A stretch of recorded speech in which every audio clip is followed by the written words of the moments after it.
on dan sebagainya. Sudah dilakukan atau belum dan sebagainya. Ya, nggak ada. Itu semua belum ada. Ya, kalaupun kita di luaran sana melihat atau menerima dokumen-dokumen yang berupa naskah-naskah, draft-draft tentang aturan tentang pesangon yang baru dan sebagainya, itu masih dalam status rancangan. Ya. Yang namanya rancangan, Bapak dan Ibu sekalian, nggak perlu kita pusingin. Mau merancang kayak apa juga itu terserah. Nanti kan DPR yang memutuskan. Ya.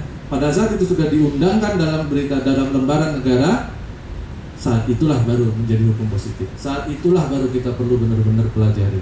Kecuali kita berada dalam posisi partai politik misalnya, kita berada dalam posisi pembuat undang-undang atau diminta masukannya untuk dalam proses pembuatan undang-undang. Saat itulah kita perlu pelajari RPP itu.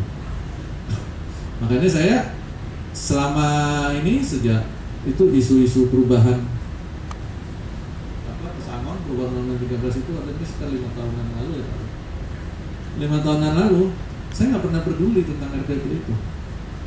Kalau Bapak Ibu tanya kayak apa sih isinya, saya nggak pernah mau tahu. Dinilis waktu berapa waktu yang lalu, 2 tahun atau 3 tahun lalu, saya lihat ada yang melakukan sharing RPP pesangon baru dan sebagainya. Ya, tapi itu sama sekali bukan suatu hal yang perlu kita bingungkan. Sepanjang namanya masih rancangan. Kita pusingin, Pak. Kita ngurusin yang ada aja sekarang udah pusing kan? Ngurusin bab 12 yang kayak gitu tuh udah pusingnya setengah mati, nggak usah lagi kita mikirin yang belum dibuat. Jadi itu masih angan-angan semua.